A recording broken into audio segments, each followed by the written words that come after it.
Hi, kamusta po kayong lahat? I'm House TV. Gumagawa nga lang po ako ng iba't ibang uri ng vlogs and tips tutorial tungkol sa pagbibenta ng lots for sale, house for sale, condominium unit for sale. Bali, kung bago lang po kayo dito sa channel ko, huwag po ninyong kalimutan mag-subscribe, mag-likes po, and pakishare na lang po sa mga kamag-anakan ninyo at sa friends ninyo gustong bumili ng lupa, gustong bumili ng house and lot, gusto pong bumili ng condominium unit sa buong Metro Manila and Palawan, Baguio, etc. Gustong bumili ng lupa sa buong Antipolo and Cavite, Batangas. May binibenta po ako dyan sa area na. Kontakin lang po ako ninyo, marami ko po na binibenta na mga lupa sa parting Rizal, buong Rizal po at sa buong Cavite. Nagbibenta po ako ng mga condominium unit sa buong Metro Manila at Baguio and Palawan. May binibenta rin po akong lot sa Tarlac and Davao, saka Palawan. Yan. Antipolo area, Rizal area. Pag sinabing Rizal area, kasama niya yung Pililla, Binangonan, Angono, Rizal, Tanay, San Mateo, Montalban. Yan. Malaki kasi yung pag sinabing Rizal area, maraming area po yan, maraming bayan. Yung Rizal. Marami ko pong binibenta dyan na lots. Kontakin lang po ninyo. Bali, yung i-explorer ko po sa inyo ngayon, itatap ko po yung video na binibenta ko po na lupa sa Pasig. Ito po ay napakalaki po ng lupa na to ay meron po siyang total hectares na 3 hectares. Pero meron po siyang ang cut po niya, 1 hectare yung cut po niya. Tapos another cut po niya, 2 hectares. Pero magkatabi lang po siya. Ang ginawa po ng may-ari, dalawang cut po siya. Nilagyan ng kalsada doon sa gitna.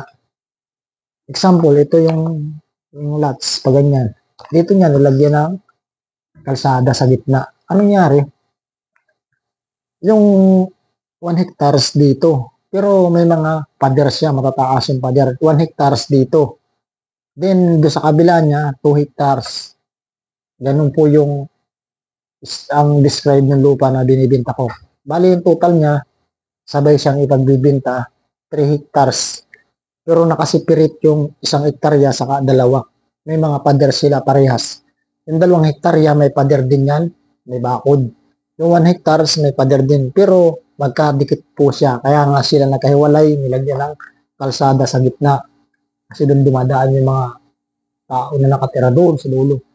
Yung residence, yung uri po ng binibenta ko na lots ay residential lots. Itong area po nito, kung kayo na ngayon may mga gusto niyo paglagyan ng warehouse, maganda po yung inabenta ko na lupa kasi siya ay malaking kalsada. Saka hindi siya masyado kalayuan sa Palengke Pasig. Estimated ko nung nag-tricycle ako, nung triniping ako dyan, 10 minutes to 15 minutes up, nandun na kami sa site area. Saan po ba yung located ng binibenta ko na lots dyan sa Pasig? Kalawaan po, Barangay Kalawaan, Burnay. Barangay Kalawaan, Burnay. Yan po.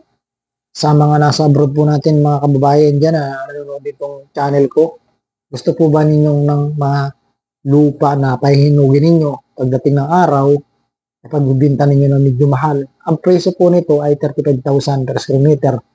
Ay, kung po siya, 3 hectares. Tatimes mo po yan sa 3 hectares, yung 35,000.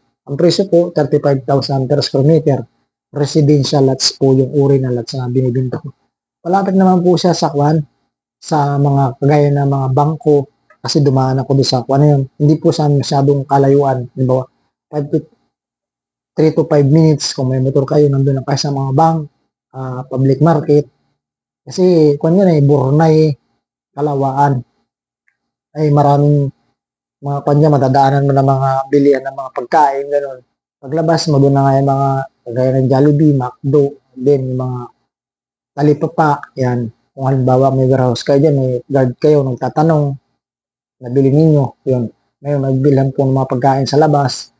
And, kung po siya, safe po siya, kasi mayroon po siyang pader na, may pader na siya mismo, nakasipirit yung 1 hectares, nakasipirit yung 2 hectares. Gusto po ba ninyong bumili na gawin ninyong warehouse? Yan po, pinagbibinta po para sa mga warehouse. Kasi sa mga karatig po niyan, marami pong warehouse diyan sa Kalawaan, Bornay. Kalawaan, Bornay yan.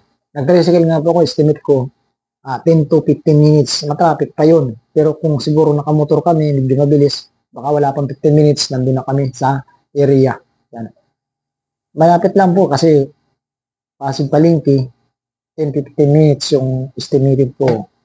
Eh kung naghahanap ka sa buong Metro Manila, madalang na po ako nakikita na yung mga lupa na ganyan kalaki sa Metro Manila kasi nabili na ng mga company, ginagawa subdivision, ginagawa na kondo, yung iba ginagawang factory kasi magandang gawing factory yan. Kung siya hindi siya kalayuan sa yung sa Ilog Pasig, hindi siya sobrang layo doon. Kasi kung siya Kalawaan, Bornay, yan, hindi siya sobrang layo sa Ilog Pasig. Pero hindi naman po siya babain kasi estimate ko lang po hindi siya ganun kalayo sa ilog. Pero hindi malayo po siya sa baha. Kaya kung nagan kung estimate ko po yung para sa inyo. Kasi kung kayo mga beginner na bibili, maraming tinatanong anong nandun. Malapit ba yung ilog? Siyempre, pag nagtatayo ka ng factory or kukuha ka ng kwan lisensya, tinatanong yan ng mga bibili. Kaya dinidescribe ko sa inyo kung gagawin lang ninyong warehouse, pwede. Sok na swak sa warehouse at nasabi sa inyo. Kayo po sa nanonood po nito na gustong bumili niyan, gawing warehouse, Kalawaan, Pasig, Bornay, chat na lang po ako ninyo contact po dyan sa taas ng video na ito. Nandiyan po yung contact number. Iti-tripping ko po kayo, pre-tripping po yung Sabado po. Lalo kung umaga po, pre-tripping po. Nasabi sa inyo. Nakapag-tripping na po ako dyan, kaya nakakita ko na po yan, area niya. Nakasipirit nga yung 1 hectares and 2 hectares. Mataas yung pader niya. Okay? Sa gusto pong bumili ng gagawing warehouse o factory, message po ako niya dyan sa binibinta ko lots. 35,000 per square meter, residential, 3 hectares, separate, 1 hectares, 2 hectares, separate, pero nasa gitna yung daan. Yan. May mga pader na mataas, pader na mataas. Okay? Thank you for watching. I am Hams TV. Subscribe sa hindi nakasubscribe pa sa bago. Like sa hindi pa po nakakalik sa bago lang dito. Pakishare po sa gustong bumili ng gagawing warehouse, gagawing factory, anong mang. Pero swak po ito para sa inyo. Warehouse lang po. Kung nagasabi sa inyo. Yung mga factory kasi marami pong dadahan yan.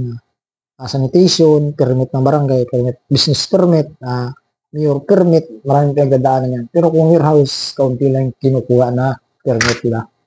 Pag ginawa mo ng factory, maraming permit ang doon warehouse, swak na swak. Kasi maraming warehouse sa lugar na yan.